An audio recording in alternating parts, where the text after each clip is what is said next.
Kliinilise läbivaatuse kõrval on haiguste diagnoosimisel suure tähtsusega laboratoorsed analüüsid ja pildidiagnostika. Meie diagnostikakliinik on üks modernsemaid. Kliinikus saab teha üle 300 erineva uuringu. Kasutusel on uus täisdigitaalne röntgeniaparaat ja kompuutertomograaf. Ultraheliaparaadiga diagnoositakse valutult erinevaid haigusi. Andmed säilitatakse digitaalses pildiarhiivis.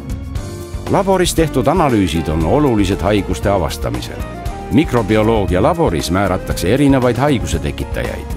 Bakterid kasvatatakse erisöötmetel kontrollitud tingimustes. Seejärel määratakse kindlaks ka nende tundlikkus erinevate antibiootikumide suhtes. Patoloogia osakonnas on võimalik teha ka operatsiooniaegset kiiruuringuid ja digitaalset mikroskoopiat. Lääne-Tallinna Keskhaigla. Ühiselt abiks.